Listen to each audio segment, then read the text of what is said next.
Salut les petits potes, c'est Nico, j'espère que vous allez bien. Comme promis, vous avez choisi le prochain tuto de la chaîne.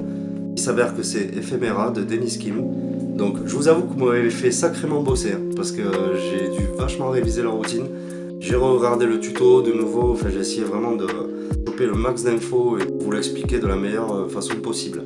Méfiez-vous, elle dure que 15 secondes à peu près, mais il se passe énormément de choses. Et surtout, il y a un truc très particulier qui est très rare. Cette routine doit être exécutée en tant que gaucher. Voilà, faut s'habituer un petit peu, c'est pas évident, forcément. Donc les gauchers seront avantagés, hein, c'est clair. Si il faut la faire en mode gaucher, c'est qu'il y a une raison et vous le verrez pendant les explications. Donc sur ce, je vous laisse avec le tuto de Ephemera par Dennis Kim. Et merci d'avoir participé et abonnez-vous. Bon, donc c'est Ephemera qui a été choisi pour le prochain tuto de la chaîne. Donc c'est super parce que j'adore cette routine. Juste deux, trois petites choses avant qu'on commence. C'est une routine de Dennis Kim qui fait partie d'un projet qui s'appelle lui aussi Ephemera et qui a été publié par Illusionist. Et dans ce projet, il y a au moins quatre cinq routines vraiment très bien qui tabassent. Quelques subtilités sur des techniques aussi. Voilà, c'est un projet qui vaut 20 € à peu près sur Illusionist en ce moment. Je mettrai le lien en description de la vidéo pour que vous puissiez aller voir ça. Deuxième chose, subtilité de ce tour doit être réalisé en tant que gaucher. Et oui, donc pour nous les droitiers, ça veut dire qu'on va devoir tout inverser, toutes les positions, ça vous allez le voir, parce que Dennis Kim c'est quelqu'un qui a beaucoup travaillé sur l'ambidextrie, donc là ben, on y est en plein, hein, donc c'est un tour qui doit être fait en gaucher. Pourquoi? Parce que ça permet de gaucher plusieurs fois des pips ici, voilà. Ce qui n'est pas le cas si on le fait en droitier. Si on le fait en droitier, la routine ne fonctionne pas en fait. Et ensuite, chose importante, donc il vous faut un valet et un as, parce que c'est une routine de blackjack, on va dire. Et par contre, il ne faut pas prendre l'as de pique, ni le valet de pique. Pourquoi pas prendre l'as de pique? Parce que l'as de pique, généralement, est plus fourni qu'un as classique. Après, si votre as de pique il est similaire à l'as de trèfle ici, au niveau de détail, etc., ça ira bien. Mais en général, l'as de pique, il est un peu chiadé, voilà, et du coup, ça ira pas. Donc, setup de ce tour, trois cartes, une carte blanche, un as et un valet, dans cet ordre-là. Ok? Donc déjà, je vais vous montrer qu'est-ce qui se passe, et après, on rentre en détail dans les explications.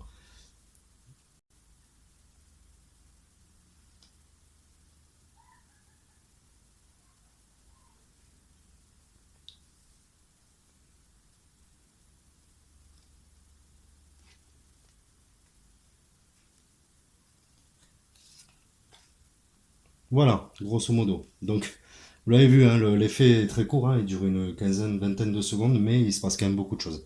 Donc, on va décortiquer ce qui se passe. Donc, on tient ces trois cartes, voilà, en main droite. On vient positionner en middle ici, on replie bien l'index là, et on fait attention aux fenêtres ici, pour pas flasher le vol de la carte blanche. Ensuite, dessous, on va faire un reverse spread. Donc, c'est-à-dire qu'on va pousser les cartes comme ça, avec nos doigts. Pourquoi faire? Pour caler la carte blanche qui va venir se loger ici. D'accord? Entre l'annulaire et l'auriculaire. Donc la position du middle, comme ça, très latéral. Si vous le faites bien, la carte va venir se loger automatiquement ici. Vous voyez? Comme ça. Donc, première chose à faire, attraper en middle, on recourbe bien, on serre bien ses doigts. Et on fait glisser comme ça. On décale aussi un petit peu l'as.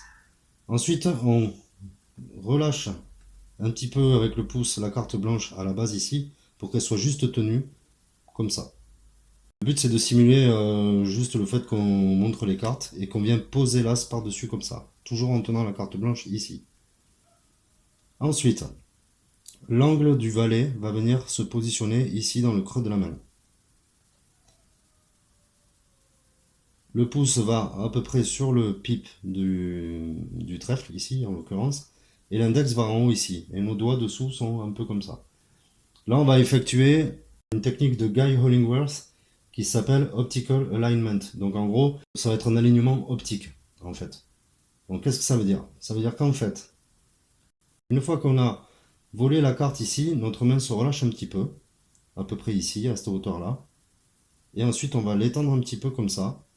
Venir la placer sous le pouce en se servant de la main comme ça pour faire un mur. Et une fois qu'on est à peu près à cet endroit-là, une fois qu'on a caché le logo de l'as de trèfle, en fait, on va pousser un petit peu et nos doigts dessous vont ramener l'as vers la droite, égaliser en fait l'as par-dessus le valet. Et notre main va faire ce geste-là.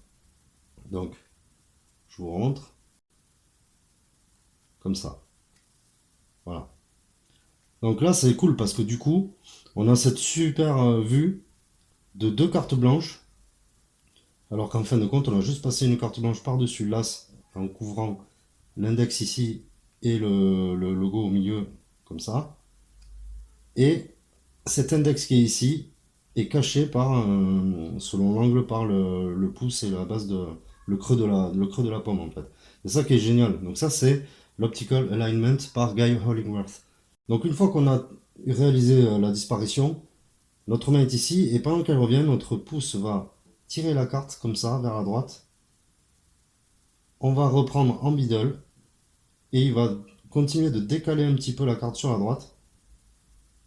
Du coup, cet index apparaît, mais c'est pas gênant parce qu'il est caché par les doigts ici. Et on tient donc l'ensemble dans ce sens-là. On va retourner comme ça, saisir ici. Maintenant, on va effectuer la levée double de Juan Tamariz. Donc, la levée double de Juan Tamariz, comment on fait?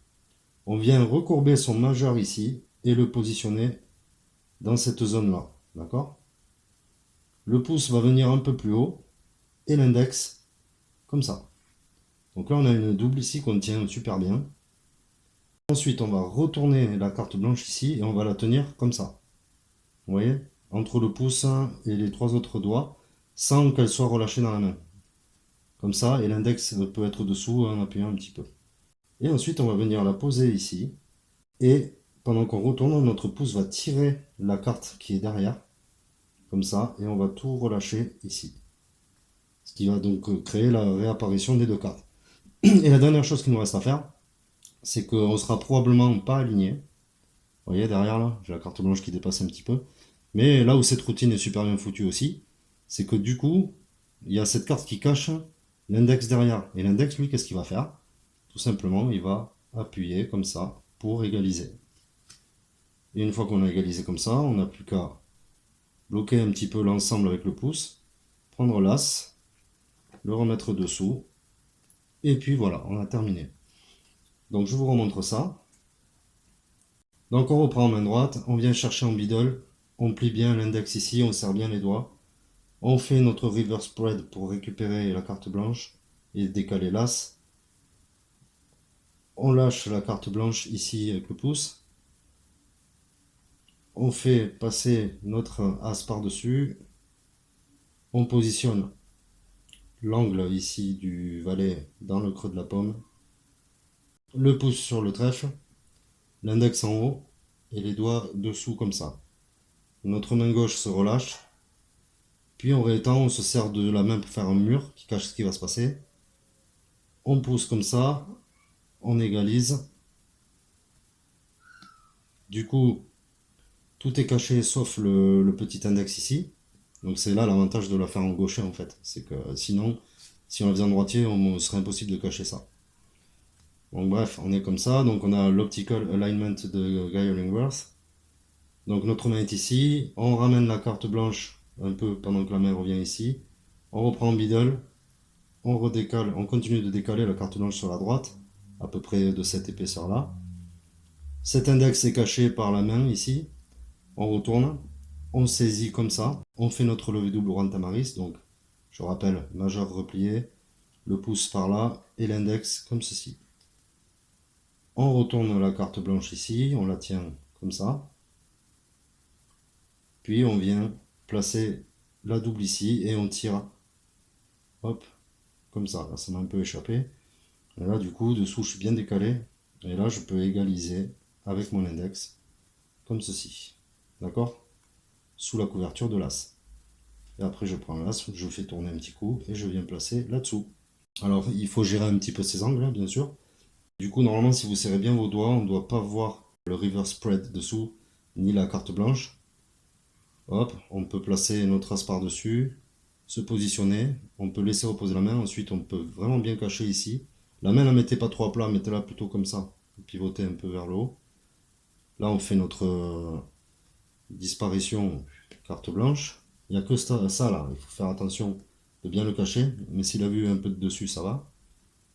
Donc la main est ici, ensuite on ramène ici, continuez le mouvement de tirer avec le pouce, ce sera plus facile pour vraiment la faire passer de gauche à droite, cette carte blanche. Là, pas de souci pour ça parce que c'est caché par les doigts et puis de toute façon ça va tellement vite qu'on n'a pas le temps de voir.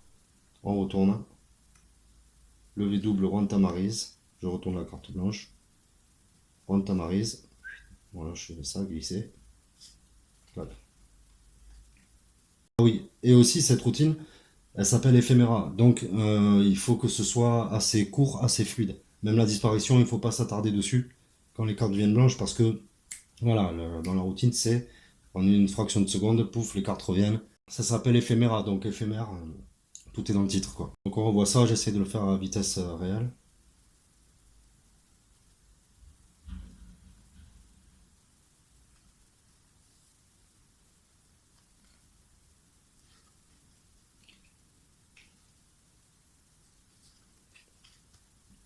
Voilà, donc j'espère que c'est clair. C'était Ephéméra par Denis Kim. Merci de vous abonner, de me soutenir. En ce moment, j'ai pas mal d'abonnements, ça fait vraiment plaisir. Mais allez-y, allez-y, n'hésitez pas, partagez, commentez, likez. Allez voir aussi le projet Ephéméra par Denis Kim, c'est un super magicien, très technique, qui a vraiment des idées intéressantes et assez originales. Donc n'hésitez pas à y aller. Et moi, je vous dis à bientôt pour un prochain tuto. Salut!